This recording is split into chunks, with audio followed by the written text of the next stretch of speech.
할렐루야. 하나님의 은혜와 평강이 이 아침에도 여러분들과 함께하길 바랍니다. 오늘 우리에게 주시는 하나님 말씀은 사무엘상 14장 24절에서 35절까지의 말씀입니다. 이날에 이스라엘 백성들이 피곤하였으니 이는 사울이 백성에게 맹세시켜 경계하여 이르기를 저녁 곧 내가 내 원수에게 보복하는 때까지 아무 음식물이든지 먹는 사람은 저주를 받을지어다 하였음이라. 그러므로 모든 백성이 음식물을 맛보지 못하고 그들이 다 숲풀에 들어간즉 땅에 꿀이 있더라. 백성이 숲풀로 들어갈 때에 꿀이 흐르는 것을 보고도 그들이 맹세를 두려워하여 손을 그 입에 대는 자가 없었으나 요나단은 그의 아버지가 백성에게 맹세하여 명령할 때에 듣지 못하였으므로 손에 가진 지팡이 끝을 내밀어 벌집에 꿀을 찢고 그의 손을 돌려 입에 대매 눈이 밝아졌더라. 그때에 백성 중 한 사람이 말하여 이르되 당신의 부친이 백성에게 맹세하여 엄히 말씀하시기를 오늘 음식물을 먹는 사람은 저주를 받을지어다 하셨나이다. 그러므로 백성이 피곤하였나이다 하니 요나단이 이르되 내 아버지께서 이 땅을 곤란하게 하셨도다. 보라, 내가 이 꿀 조금을 맛보고도 내 눈이 이렇게 밝아졌거든. 하물며 백성이 오늘 그 대적에게서 탈취하여 얻은 것을 임의로 먹었더라면 블레셋 사람을 사륙함이 더욱 많지 아니하였겠느냐. 그날의 백성이 민마스에서부터 아얄론에 이르기까지 블레셋 사람들을 쳤으므로 그들이 심히 피곤한지라. 백성이 이를 이에 탈취한 물건에 달려가서 양과 소와 송아지들을 끌어다가 그것을 땅에서 잡아 피채 먹었더니 무리가 사울에게 전하여 이르되 보소서, 백성이 고기를 피채 먹어 여호와께 범죄하였나이다. 사울이 이르되 너희가 믿음 없이 행하였도다.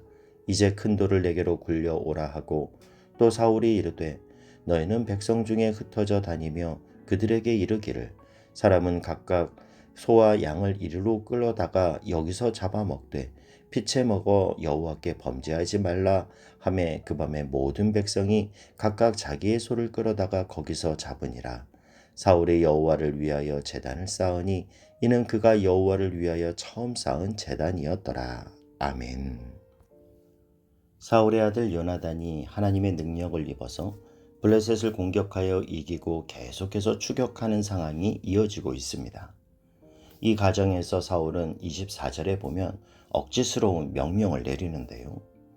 이날에 이스라엘 백성이 피곤하였으니 이는 사울이 백성에게 맹세시켜 경계하여 이르기를 저녁 곧 내가 내 원수에게 보복하는 때까지 아무 음식물이든지 먹는 사람은 저주를 받을지어다 하였음이라. 그러므로 모든 백성이 음식물을 맛보지 못하고 24절은 백성들이 피곤하였으니 라고 시작하는데요. 오늘 본문 속에서 백성들이 피곤하였다라는 말이 여러 번 반복해서 나옵니다. 상황이 이런데도 사울은 전쟁을 속히 끝내고 싶어하는 마음, 그리고 하나님 앞에 자신의 종교적 열심을 보이고자 하는 마음으로 배고픈 상태에서 전쟁을 치르면서 스스로를 괴롭게 하면 하나님이 내 정성을 예쁘게 봐주지 않겠는가, 이런 마음으로 전쟁이 끝날 때까지 누구든지 음식을 먹는 자는 저주를 받을 거라고 선포합니다. 그러면서 사울은 24절 중반에도 보면요, 내가 내 원수에게 나라고 말하면서 하나님의 이름으로 저주를 선포는 하고 있지만 이 하나님이라는 말도 나 중심으로 끌어들이고 있는 나 중심의 열심, 나 중심의 신앙에 기인한 모습을 보여주고 있습니다. 우리는 신앙생활을 하면서 이런 사울과 같은 모습이 우리에게도 있지는 않은가 늘 돌아봐야 하는데요. 중세 가톨릭에서도 이러한 일들은 비일비재했습니다. 우리가 잘 아는 종교개혁자 루터는 24살의 나이로 사제가 되었죠. 언젠가 주일 설교에서 말씀드렸듯이 그는 1510년 사제가 된 후에 이탈리아 로마를 방문하게 됩니다. 굉장히 부푼 마음으로 성지순례를 하는 그 이름으로, 성지순례라는 이름으로 로마 이곳저곳을 둘러보는 중에 라테란 성당을 방문하게 됩니다. 이 라테란 성당은 그 유명한 콘스탄스 황제의 어머니 헬레나가 예루살렘의 성지순례 갔다가 빌라도 법정을 보게 되었고 예수님이 서서 정죄받았던 빌라도 법정에 있는 그 28개의 돌계단을 걷어내서 로마로 옮겨와서 이 라테란 성당에 설치를 합니다. 그래서 이 계단을 소위 참회의 계단 또는 빌라도의 계단이라고 불렀죠. 그래서 수많은 순례객들이 그 28개의 계단을 무릎으로 기면서 주기도문송을 부르면서 올라가는데 한 계단 올라갈 때마다 바닥에 입을 맞추며 계단을 올라갔습니다.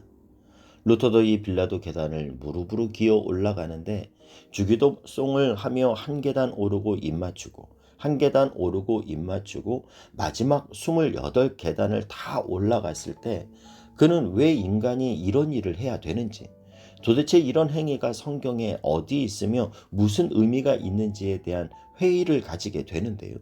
그러면서 자기도 모르게 이런 탄식을 했다고 합니다. 오 주님, 오직 구원은 주님의 은혜로만 가능합니다.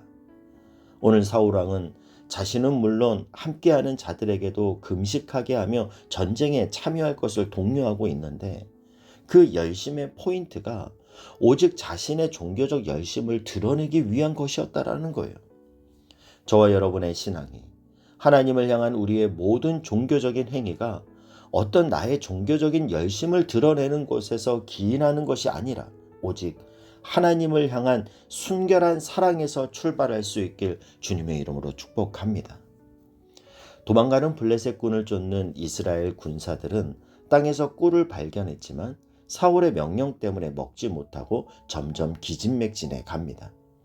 그런데 요나단은 사울의 말을 듣지 못해서 꿀을 조금 찍어 먹게 되죠. 그것을 본 한 사람이 사울이 말한 맹세에 대해서 요나단에게 들려줍니다. 그러자 요나단이 29절 30절에서 이렇게 말하는데요. 요나단이 이르되 내 아버지께서 이 땅을 곤란하게 하셨도다. 보라, 내가 이 꿀 조금을 맛보고도 내 눈이 이렇게 밝아졌거든. 하물며 백성이 오늘 그 대적에게서 탈취하여 얻은 것을 임의로 먹었더라면 블레셋 사람을 사륙함이 더욱 많지 아니하였겠느냐. 요나단은 아버지 사울이 군사들에게 공연한 맹세를 시켜서 더 큰 승리를 거두지 못했음을 안타까워합니다. 사울의 잘못된 결정 때문에 전장에 있는 백성들이 굶어야 하는 어이없는 일이 일어났던 거예요. 요나단에 의해서 전쟁의 승기가 잡고 그렇고 하나님이 땅을 뒤흔들으셔서 온 전쟁이 이스라엘에게 유리한 국면으로 전환되었지만 사울의 잘못된 결정 때문에 이런 일들이 일어나고 말았다라고 한탄하고 있는 거죠. 여러분, 열심보다 중요한 것은 방향입니다. 열심보다 방향이 더 중요한 거예요. 운동장에서 아무리 열심히 반대 방향으로 뛰면 어떻게 되는 겁니까? 마찬가지로 우리가 하나님 앞에 열심을 보일 때 내가 왜 이 열심을 보이는가? 이 열심의 동기는 무엇인가? 이걸 늘 점검하는 게 중요합니다. 하나님은 언제나 우리의 중심을 보시는 하나님이세요. 하나님은 우리가 달래가면서 그분 안에 있는 열매를 따먹어야 하는 존재가 아닙니다. 내가 이렇게 했으니 저에게 이렇게 해주세요가 아니에요. 이미도 베풀어 주신 모든 것에 감사함으로 그 문에 들어가는 겁니다. 순서가 다르죠. 하나님은 거래가 아닌 경배의 대상입니다. 오늘도 하나님의 뜻 가운데로 들어가 내가 하나님 안에 거하고 하나님이 내 안에 거하심으로 내 뜻이 하나님의 뜻과 일치된 삶으로 우리 인생의 발걸음을 떼는 저와 여러분의 삶이 될 수 있길 주님의 이름으로 축복합니다. 사울의 잘못된 결정의 그 결과가 어떻게 됩니까? 31절, 32절 말씀을 보면요. 그날에 백성이 믹마스에서부터 아얄론에 이르기까지 블레셋 사람들을 쳤으므로 그들이 심히 피곤한지라. 백성이 이에 탈취한 물건에 달려가서 양과 소와 송아지들을 끌어다가 그것을 땅에서 잡아 피채 먹었더니 이스라엘 백성들이 믹마스에서부터 아얄론까지 블레셋 사람들을 쳤다고 하는데 그 거리는 대략 30km가 조금 넘는 거리입니다.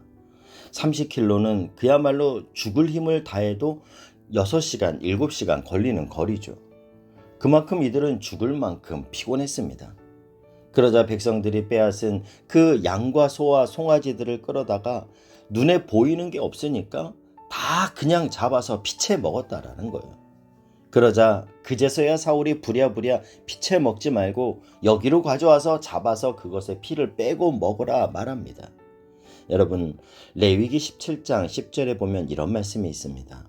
이스라엘 집 사람이나 그들 중에 거류하는 거류민 중에 무슨 피든지 먹는 자가 있으면 내가 그 피를 먹은 사람에게 내 얼굴을 대하여 그를 백성 중에서 끊으리니 육체의 생명은 피에 있음이라. 여러분, 우리가 신앙생활하면서 중요한 큰 원칙이 있는데 생명의 주인은 하나님이시기에 생명을 소중히 여겨야 한다라는 거예요. 옛날 탐관 오리들을 설명할 때 고열을 빨아먹는다라는 말이 있는 것처럼 우리가 직접적으로 피를 먹지는 않아도 또 남을 힘들게 하고 괴롭히는 것도 그의 생명을 죽이는 일과 마찬가지라는 거예요. 그래서 성경은 우리에게 나그네를 학대하지 말아라, 고아와 과부를 선대해라, 사회적인 약자들을 너희가 돌보라 말씀하시는 겁니다.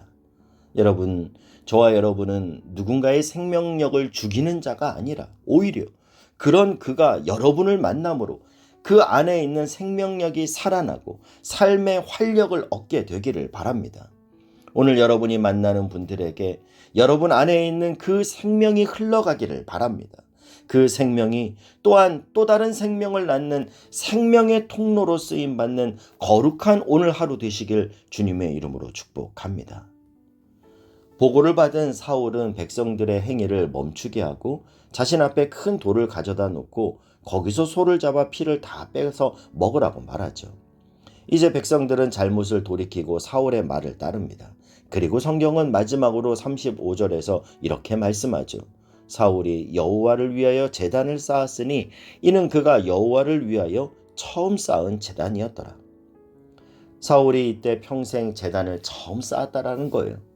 사울은 왕이 되기 전 그리고 왕이 된 이후 전쟁을 치르는 과정에서도 한 번도 하나님을 향한 제단을 쌓는 일이 없었습니다. 이와는 반대로 아브라함은 하나님의 부르심으로 가나안 땅에 들어가서 가는 곳마다 제단을 쌓죠. 여러분, 믿음의 사람이란 곧 제단을 쌓는 사람입니다. 제단을 쌓는다라는 건 곧 하나님을 예배한다는 의미입니다. 저와 여러분은 가는 곳마다 제단을 쌓는 사람이 되시길 바랍니다. 지금 여러분이 있는 바로 그곳에 하나님을 향한 제단이 세워질 수 있기를 바랍니다. 하나님이 부르시는 곳이 어디든 부르신 바로 그곳에서 가장 먼저 하나님을 예배하시기를 바랍니다.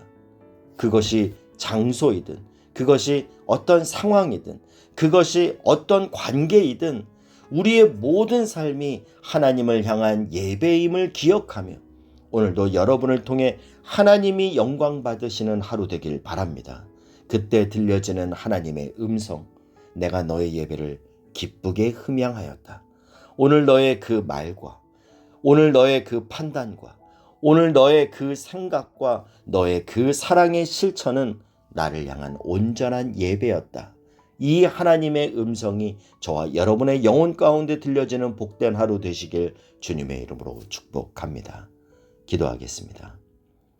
사랑하는 하나님, 주님을 향한 우리의 사랑이 향방 없는 열심이 아니라 주님의 마음을 시원케 하는 고백이 되게 하여 주시옵소서. 나의 입술의 모든 말과 모든 생각이 주님이 기뻐 받으시는 예배가 되게 하여 주시옵소서. 예수님의 이름으로 기도하옵나이다. 아멘.